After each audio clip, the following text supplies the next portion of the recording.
Hey guys, welcome back to my channel. Today is the start of my Easter series. There will be 3 videos in the series, but in today's video, we are going to be testing HTV, also known as iron-on, and adhesive vinyl on wall hanging canvas blanks. So I hope that you'll hang out with me for a little while we see which material best fits canvas. Let's head over to my craft desk. So we're going to start here in Design Space. Since we're working with HTV and adhesive vinyl, I want to make 2 different designs. So I'm going to grab a text box, type in because, then grab another text box and type in he lives.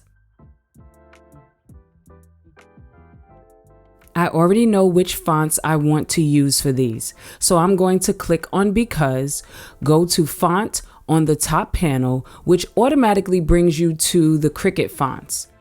But I want to go into fonts under system. Those are the fonts that are already on your computer or fonts you have downloaded onto your computer. Then I will type in Ashley and click on this one. For the next one, I'll click on He Lives, go back up to Font, X that out, then type in Calibri and click on that. These are the 2 fonts that I will be using for the HTV project, but I already have it sized and saved here on the right panel, so I'm going to drag over, delete this one, and open the one on the side. The design for the adhesive vinyl project, I downloaded an SVG from Creative Fabrica. So I'm going to quickly show you how to download just in case you aren't familiar with this process. You click on Upload in the left panel, then Upload Image, Browse, and it will bring you to your Downloads folder. Once you have found your SVG, click on it and it will automatically bring you to this screen, where you will click Upload. Click on your image and make sure it's highlighted, then click Add to Canvas. It often comes in really big, so this is when you will size it appropriately for your blank. I've already sized it and have it ready to go here in the right side panel, so I'm going to delete this one we just uploaded and click on both of these to bring them back on the canvas. Before we go to the make screen, I want to change the color of the smaller image to gray because we are working with 2 different vinyl materials. Once we get to the matte layout screen, they will appear on 2 different mats, which will allow me to choose the proper setting for the material that's being cut. As you can see here, both images are on a mat of their own, but before we move on, I want to click mirror on the HTV mat only. We're ready to choose our cut settings, so I'm going to click continue. To cut out my HTV, I find that everyday iron-on works best for me, so I'm going to click on that and prep my mat for the material to be placed into the Cricut.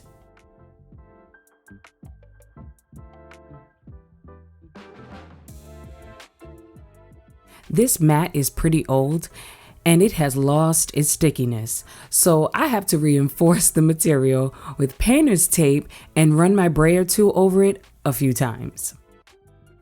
Before I start weeding the vinyl, I want to show the blanks we're going to be working with today. I purchased both of these from Hobby Lobby. The brand name is Master's Touch. This is a 14 by 14, which I purchased for $5.99. This one is actually a magnetic mini canvas, also by Master's Touch. This is their 4x4 and I purchased it for $3.49. They will both be linked in the description down below. Starting with the smaller image, I'm going to weed out this permanent adhesive vinyl. This is Oracle 651 in matte black.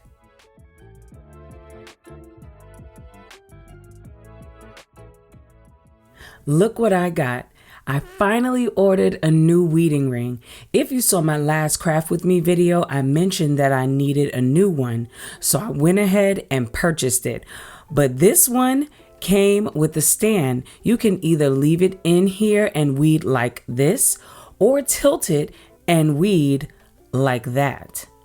Honestly, I'm probably going to use this as a holder and wear the ring on my fingers.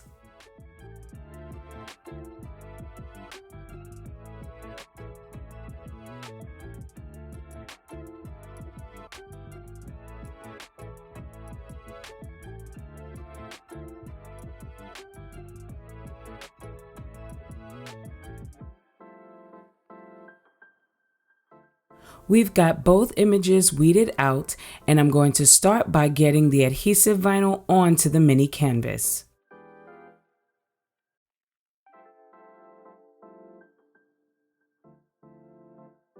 For adhesive vinyl, we need transfer tape to get our image onto the blank. So I'm going to cut my transfer tape to size and apply it to the design.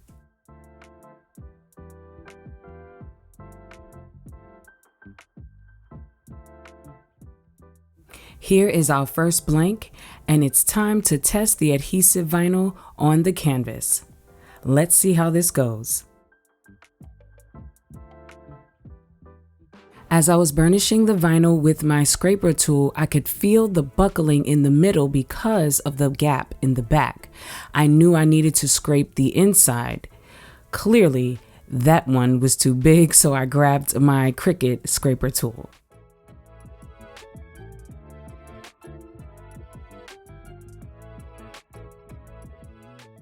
After showing the front a little more love with the scraper tool, I am noticing that it is not sticking to this canvas.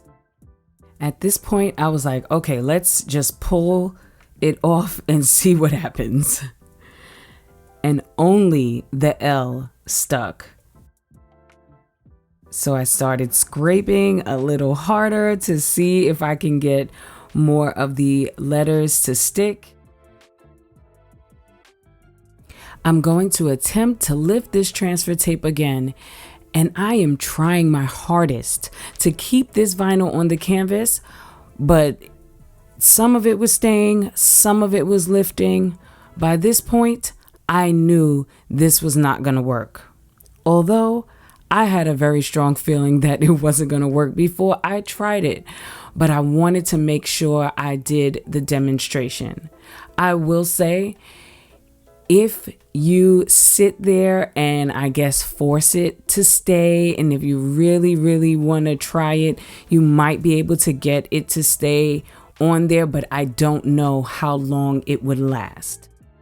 After playing around with this for a while, this is when I decided I was going to move on. So I took off the tiny pieces that stuck. As you have already suspected, I do not recommend using adhesive vinyl on canvas material. So let's move on to the HTV project.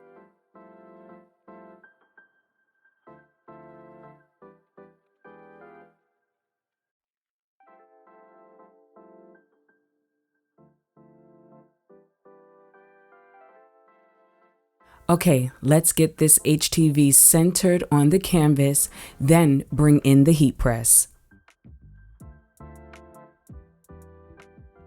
But first, I need to put a towel underneath this so the middle doesn't buckle once I put the heat press on top of the canvas. This is my 12 by 10 heat press, which I have set for 310 degrees for 30 seconds, but always check Cricut's heat guide if you are unsure of the heat settings. I gave both sides heat a couple of times before attempting to peel off the carrier sheet. I removed the towel to draw out some of the heat because this was very hot when I removed the heat press.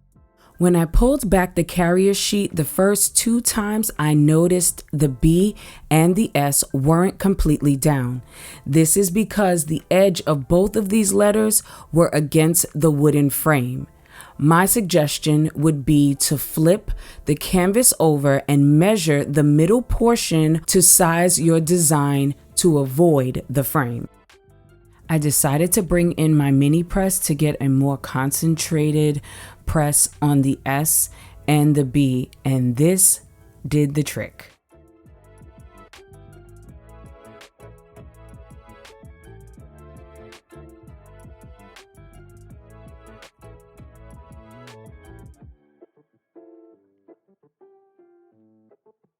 Let's see how it did this time. I did my best to take this very slowly, just in case some of the HTV wasn't completely down. But I'll give you all the sped up version.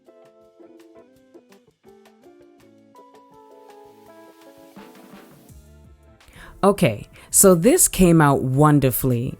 You may have noticed a small spot on the S that needed to be reinforced. I saw it too, and I took care of it. After testing adhesive vinyl and HTV, I would recommend 1,000 times to go with HTV over adhesive vinyl. The HTV was just easier to apply to the canvas, and again, even if you were able to get the adhesive vinyl to stay on the canvas, I would be concerned about the longevity of the project. I want to thank you all for hanging out with me while I tested adhesive vinyl and HTV on canvas. I hope you enjoyed the video, learned a little something, and before you go, don't forget to like, comment, and subscribe, and hit those bell notifications so you'll know when I post my next video. Don't forget, this is my Easter series, so there are 2 more videos to come and you don't want to miss them. So I'll talk to you all soon. Bye.